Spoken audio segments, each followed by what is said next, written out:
Her career was coming to an end. She'd started a family, but she'd had this incredible opportunity to resurrect her career on the other side of the world. Then in the very first game she played, she breaks her neck. And I think, you know, if you can't empathise with that, then you're dead inside.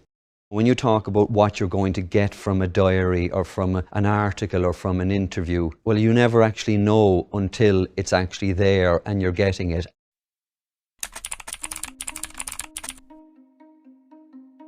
You can't bluff the reader. You can't bluff someone these days. They want to feel satisfied that it's a good read, and they want to feel informed, and they want to feel that they have better knowledge when they finished than when they started. So when you're going after a Bríd Stack, you are talking about someone who has been there and done that. All you're providing after that really is a platform to show how interesting she is, to show how interesting her thoughts can be.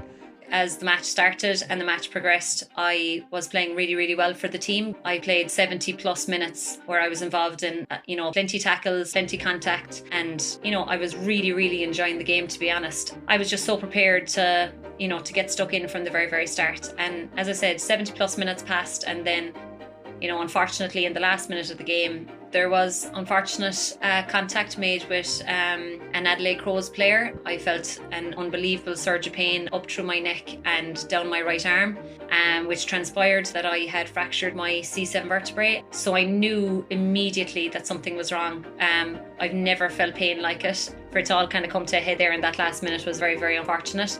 She had given everything up to move to the other side of the world. And in your very first game, she was playing well. She goes down for a ball, a collision that could have paralysed her for life. Once she had been assured from the specialists that she wasn't going to be paralysed, her very next question was, okay, can I play for the Giants this season? It was only when that process begun that our thought process in terms of, okay, we may actually get a Bríd Stack column. We may have some letters from Sydney, but they're going to be very different to what we had actually originally planned.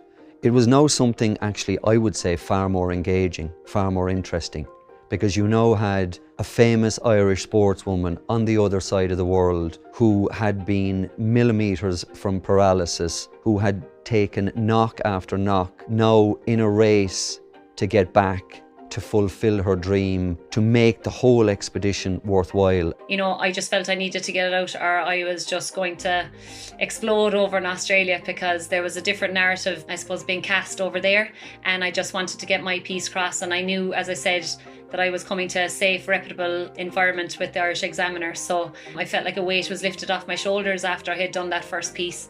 But I didn't think any more would come of it, and Tony got on to me 2 weeks after going, how about we change the direction of this? And I think people maybe bought into it, and as I said, willed me to succeed. And I'm forever grateful for the amount of support that I got from not only people of Cork, but all over Ireland, and definitely I got some lovely support from Australia as well. So I'm glad that he asked me to do it. I learned more about Bríd Stack's character in the 3 or 4 months that she was in Australia than I did in the decade watching her on the pitch. Because right there and then, she's one of a team, she's one of a group. But when you actually drill down into something this personal and you see what she went through and how she dealt with it and how she came out the other side of it, then you really begin to understand that this lady is different gravy.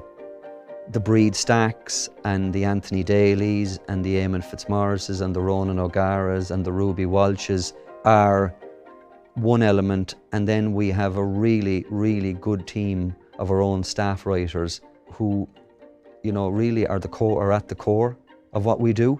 And in that sense, I think it's something that we should be quite proud of.